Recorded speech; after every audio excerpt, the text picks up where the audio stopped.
Welcome to the Global Businesswomen's Pod, hosted by the Greater Houston Women's Chamber of Commerce. I am Susan Dyson and extremely excited to be your podcast host. In my day job, I am proud to be the CEO, President, and founder of the Chamber. Every Thursday at 6 p.m., we will bring you inspiring stories of women who are leading in the advancement of women and girls. We will take you with us to our premier events. You will meet entrepreneurs, executives, and philanthropists who will empower and inspire you to succeed. So please mark your calendars and join us for the Empowering Global Businesswomen's Pod, Thursday at 6 p.m. So fortunate to have former CNN anchor and best-selling author Brooke Baldwin here to interview Diane. So let's please give Diane and Brooke a warm Texas welcome. We love Houston, right, DVF? Yes, and we love Houston, absolutely. I love Houston. Own it. I know you, I admire you. You're as Susan said, an icon. I love how you talk in the O's about, always wanting to be an oracle. As an oracle, owning it. What does own it mean? Okay, so this is how it happened. Mm-hmm. When I was a young girl, I did not really know what I wanted to do, but I knew the kind of woman I wanted to be. I wanted to be a woman in charge. I was very lucky because I became a woman in charge very, very early in my life, about, 27, 26, 27, 28 years old. And the more confident because of a little dress. And because of that little dress. Not just little dress, a major No, league. but in French we say la petite robe. And it was a very silly little dress, a very simple little dress that all designers at the time say, what is so special about it?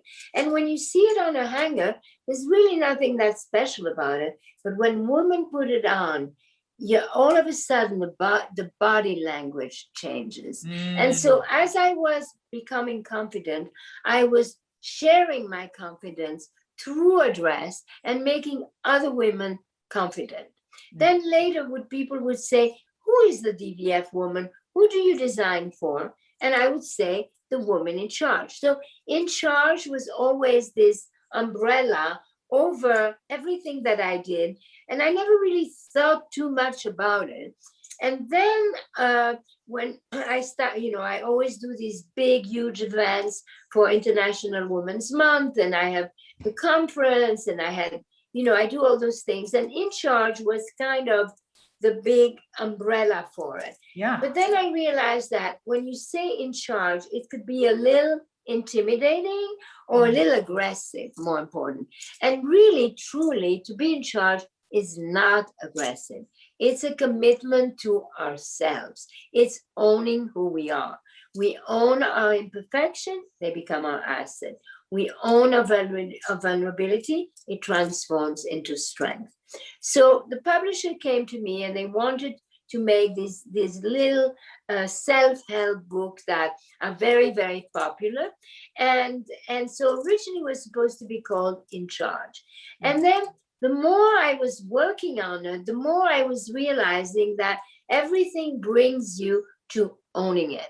So I decided to call Owning It the secret to life, not of life, to life. Can I jump in and just ask you, and yes, we'll go please. through some of the words, and I do know you, and there are certain words I loved, and I loved how you have certain anecdotes, especially. Which was your favorite? I loved bed. I loved table. I loved mother. But for people watching, so what she did was, it's literally just words alphabetically through this beautiful book, A to Z, right? Where she defines, these are the DVF definitions.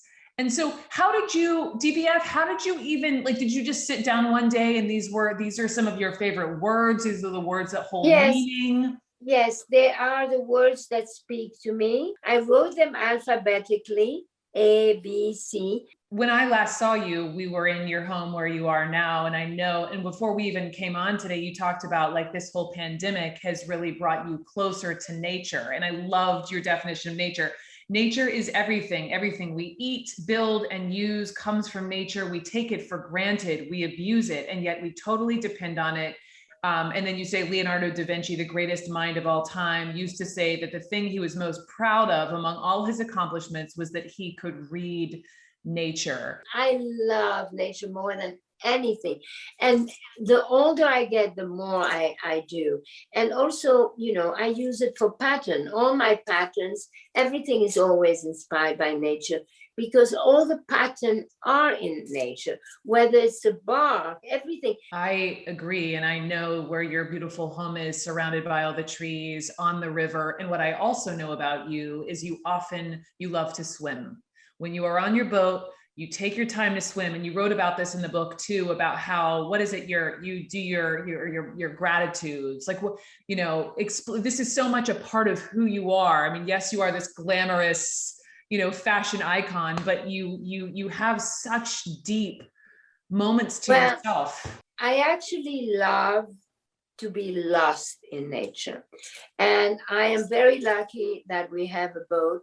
And so I spend a lot of time in the boat. And when I do, I swim somewhere between an hour and a half to 2 hours, far, far in the ocean by myself. And there's a tiny little boat that follows me just in case something happens, but he's not allowed to make noise and he has to be very far. And I love I think that I'm completely alone. That's why I don't dive. That's why I don't snorkel, because I don't want to see how many fish are under me. I think I'm alone. It was sutras. That's how I read about it. Under the S, sutras is what I read about your swimming. And you write also in the beginning, and you mentioned this a second ago, that you finished this book in the pandemic. And as a result, it gave some of these words additional meaning for you. Yes, I was in the pandemic. And that did give me extra depth because the pandemic made us reflect how lucky we are and what really matters most. And also it's about resetting a lot of things. So every word had a lot of meaning. And I have the page turned open to M for mother, and knowing you and having read your memoir and how you talk all about your mother. For people who don't know, I'll read this for you. 18 months before I was born, my mother was liberated from the Nazi concentration camps. She weighed 49 pounds and could barely move. Back in Belgium, her mother fed her bit by bit with food and love. 5 months later, her fiance came back from Switzerland, where he had spent the latter years of the war, and they were married. Her doctor warned them not to have a child, yet I came to life. My life was truly a miracle, as was my mother's survival. I mean, DVF, can you just tell everyone about your mother's survival and how that led to you? My mother chose life. I realize now, for example, that my mother never told me, be careful. Do you know how lucky it is to have a mother who always say, do it. Wow. She made me responsible. But she never, she would not allow me to be afraid. If I was afraid of the dark, she would lock me in a closet. Today, she would get arrested. But the truth is that after 5 minutes, you are in the dark. First of all, it doesn't stay dark. And second of all, what is there to be afraid? So she really made me not afraid. And because she was a survivor, she gave me so much strength. And it's only much later, I was already in my 30s when I realized that, because I remember I was getting an award, I was already famous and this and that. And the Anti-Defamation League gave me an award. And I didn't want to go there, and I was completely into something else. And I remember my sister said, yes, you have to go there. These are your customers. So I went there and I was totally not interested. And then I started to listen to the program. And then I got more and more involved. By the time I went on the stage to get the award, I said something that not only I had never said, I had never thought it. And that's what I said. You all know me because of my dress, but what you didn't know is that 18 months before I was born, my mother was in Auschwitz. And I couldn't believe I said that. I couldn't believe what I heard from my own mouth, and I began to shake, and I left there very quickly, and I walked home, and that was for me a major turning point. Do you think though, like telling the stories about your mom and never telling you to be careful, do you think she early on instilled in you this notion of owning it before you even knew what owning it was? Yes. Did that come from your mother? Yes, for sure, because what she pushed me ahead, but she made me responsible for myself. What you want your children to be the most is you want your children to be independent. And in order to make your children independent, you have to make them responsible, right? And that's owning it, right? I mean, let me just sit here and confess that you have been such a, I mean, you're more than you're my fairy godmother is the best way to put it. You're so many women's fairy godmothers. And I just, to be in your presence, I just, through osmosis, you learn so much. And one of the things, I mean, I've hung out with you and I've journaled when I've come home. And one of the things you say, just to remind everyone watching, is you always say the most important relationship you have is the one with yourself. No, the most important relationship we have, and not you. We have is the one is the relationship we have with ourselves. And once we have that, any other relationship is a plus and not a must. And one thing we know for sure, we don't want to be needy. So good, so good. Can we talk about bed? Bed. My mother used to bless her bed every night, thankful for the sheets, the blanket, the pillow, and the warmth she has craved during her 13 months of captivity during World War II, where all she had to sleep on was a wooden plank shared with rats. She gave me a sense of respect for the bed. The bed is our most important ritual. That's another good word in this book, ritual. It is where we are conceived, born, loved, lie sick, and die. The bed is where we spend half our time, where we rest, dream, and refresh. And, you know, we are mostly, I mean, most of us are conceived in a bed, and most of us die in a bed, you know. Yes, the bed, ritual. You were talking about ritual. Yes. Everything is a ritual. The bed, the table, the bath. Actually, years ago, I did 3 beds. I did a book on bed. You know, it was a photo book, but still, and if you start, you know, instead of going in your shower, okay, you go in your shower. If you go in your shower and it's a ritual, you know, everything, the way you take your vitamin, you do that. It's also realize that things are a ritual is also living in the present, but you live the moment.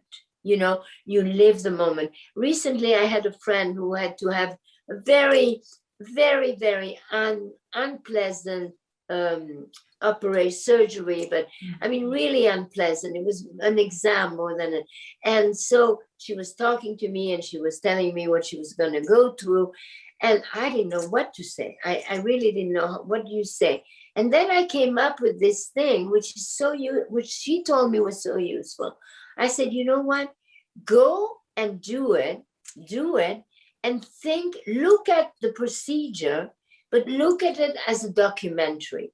Detach yourself a little bit from it, but be present in what is going on. And that is a new advice that I came up with, but it's a very useful thing. So when you go through something really unpleasant, you know, you detach yourself and look at it a little bit as a documentary. So you're still active into it, but you try to push the emotions away from it. Name for me, from when you wake up in the morning until your head hits the pillow, what are 2 rituals that you do every single day? I think that when I wake up, and certainly when I go to sleep, I say thank you. You know, when people say, somebody sent me one of those messages, make 3 wishes. And I thought about it, and I said, the only wish I can make is thank you, thank you, thank you. You know, I'm afraid of making wishes because you never know what's on the other side. So that's being grateful is something that I practice. Also, I try to make 1 miracle a day. What does that mean? every morning I have this habit that when I do my email, I try to do at least 2 emails that don't benefit me at all. That is just, and with email, especially like you or me, you have a lot of connections. You can make miracles. You can introduce one person to a person that they would never, ever, ever meet and make a miracle. And so I love trying to make a miracle. I mean, using my magic wand. That's another thing. We all have a magic wand. And the more we use a magic wand, the more powerful our magic wand is. And the truth is, and you don't do it for that reason, but the magic wand so often comes back to you and becomes a boomerang. The good energy returns. What are some of your favorite words in the book? Oh my God, I love provocative. I love provocative because I like to be provocative. Provocative is one of my favorite words. I love the sound of it. It tickles. It's a combination of a question and an affirmation. Nothing is more provocative than speaking the truth and revealing our imperfection. The provocative part gets the attention, but the truth gets the respect. When I first started my company in my early 20s, I did a lot of personal appearances all around the country: Los Angeles, Philadelphia, Houston, Miami, San Francisco, and it was all so new and exotic to me. A young European Park Avenue princess coming to town to show her easy, affordable little dress is how I was introduced by the local press everywhere. I did not love that definition at all. That's when I decided to become a bit more provocative in my narrative to show that I was not perfect. The words became mine and the story no longer a fairy tale. So good. It tickles. But then I also I was very proud of addiction, because I'm not at all an addictive person. But I wrote, it's very short. I wrote, when pleasure becomes prison, it's addiction. I thought that was pretty cool. That is pretty good. When is the last time you were provocative? This last week? Oh my God. I tried to, being provocative is also, everything is always the yin and the yang, right? It's so you talk about something and it's one way, but then you see it the other way. So I don't know when I was provocative, but it's certainly something that I like to do. You always say to me, like, what, where's the edge, or is it sexy, or is it mysterious? To me, that is provocative, right? It makes it more edgy. Edgy, exactly. Yeah. And another good trick, a big advice trick, is when you are worried about something because you're going to meet somebody, or you're trying to get a job, or you're trying to commit, whatever it is, or you're writing a book, whatever it is. Yeah. And you're worried, you think, oh, this person thinks I'm a lightweight, or whatever they think whatever negative you think the person has about you. You pointed out. The best way to handle it is you bring it first. You bring it first. By you bringing first, you immediately neutralize it. Like use it as you've said this to me, most definitely most recent time we were together, but if you are in company with that person, you're saying bringing it to the conversation. I know you may think this, or putting it out there to neutralize. That's right. We had this conversation. I remember now. We did. Yeah. What do you, okay, so. What's the best, let me ask you them. Okay. What is the best advice I gave you, Brooke? I mean, who do I hang out with and then journal with right afterward, but DVF? I mean, it's things like, it's the neutralizing, which I did, by the way. It is having the best relationship with ourselves, being really comfortable with being alone. embracing being alone. And also I love nature too, but all of those things. And also I would say, in one of the times I interviewed you, you being so open and authentic about the low points in your life, right? When the company wasn't doing well, or going through a marriage, and knowing that you are this magical human, but you are human also, and you've learned so much. Also, the in the manifesto of being in charge, Yeah. The 4 points is connect, so connect people, expand, meet with people, or give real quality people that you normally would not. You think that you're giving them something, but they will enrich you. Then the third one is inspire.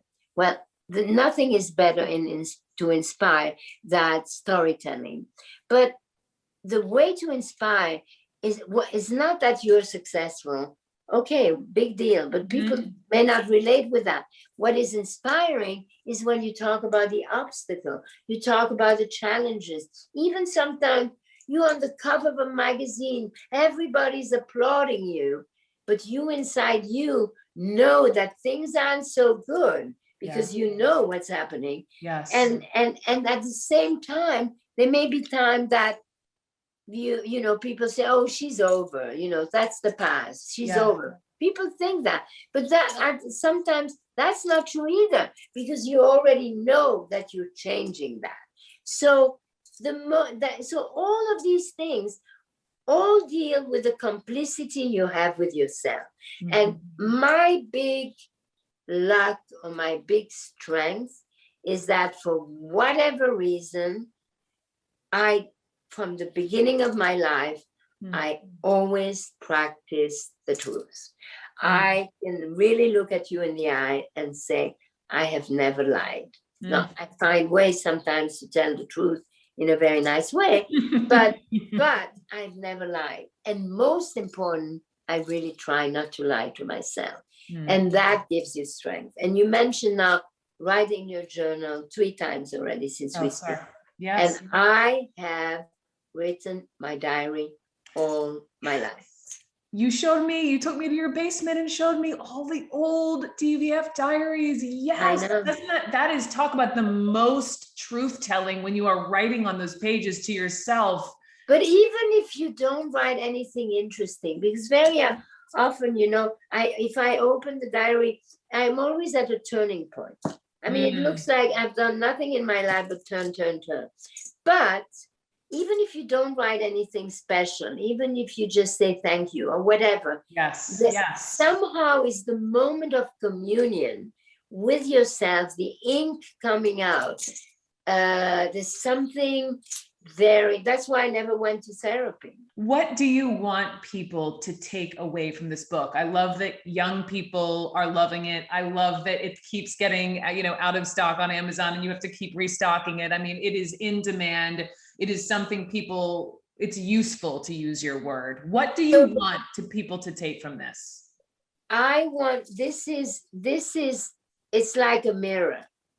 What I want people to take from this is knowing how valuable the relationship with themselves is, and how paying attention and enjoying being alone and be who you really are, and embrace your imperfection, and embrace it. Of course, you should try to be always better and better and better, but owning it. I mean, it is the secret to life. It is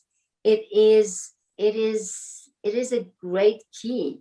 And so this book, I think it has something like 265 words, and every word in some way is a key. And every way, and as a matter of fact, I have the word key in it, and I like what I wrote, and that's provocative. I said something like, keys are made to lock, but actually they're really opening, And I don't know exactly how I wrote it, but it's it's really, yes, they're just keys. They're just keys. see Is what this I the mean. kind of book that we would have on our bedside table, and when we're in Yes, need of yes, usefulness and yes. inspiration, It's we just like flip having through it? it's like having angel cards. It's like you pull one, you go, you read, you laugh, and yes. And then of course there's a game. There's a little game. So it's the kind of book that people can just pick up and you can flip through and find inspiration and usefulness through all the various words. Here is what I wrote. Even though a key is meant to lock, it is mostly the formula to open, access, and discover. And I guess that this book is a tool to open, access, and discover yourself, and enjoy what you discover about yourself, and embrace it. But you see, I said yourself. I shouldn't say yourself. I should say ourselves. And as a matter of fact, in the letter Y, I write you yourself. You and yourselves are the two words that I kept wanting to use in this book. And yet each time I did, it felt patronizing. So I used we and ourselves instead, and that felt right. Anything to learn from this? Maybe to remind ourselves that being part of others make us more understanding, inclusive, and helpful. Loving ourselves, yet being demanding on ourselves, is the best way to remind others to do the same. I'll be mindful of the yourself and ourselves.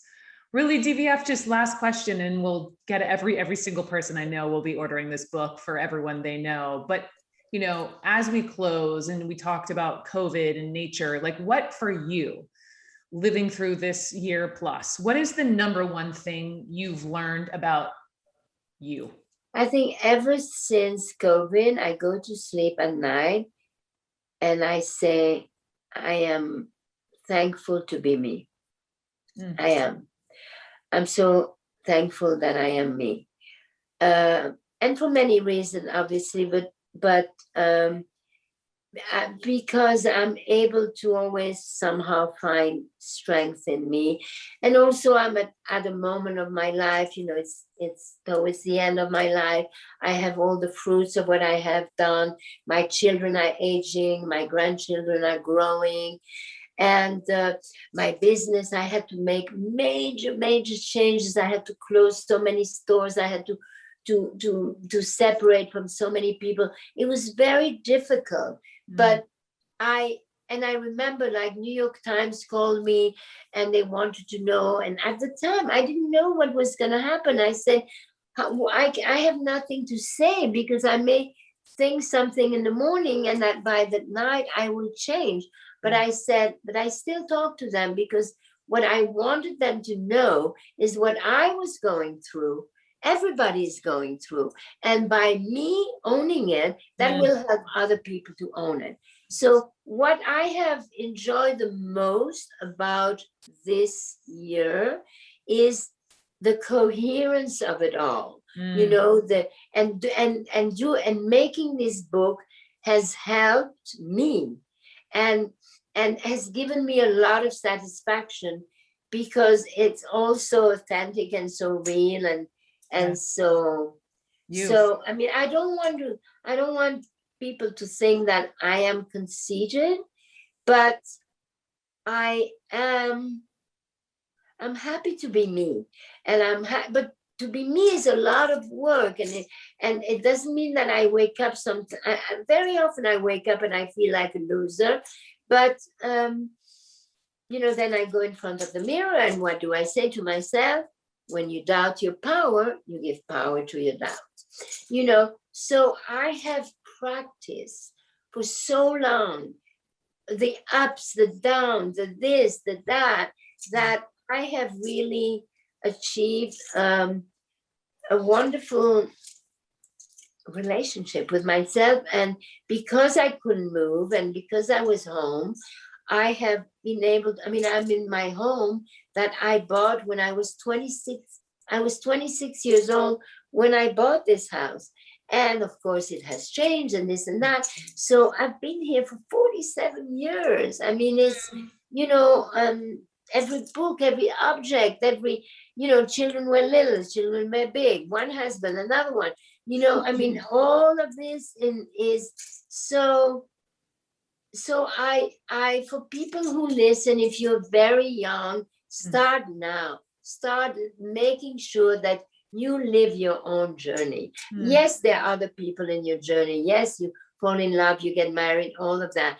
But it's your journey. When you're in pain, it's your pain. It's our pain. And just live our lives, live our lives to the fullest and try to be a better person.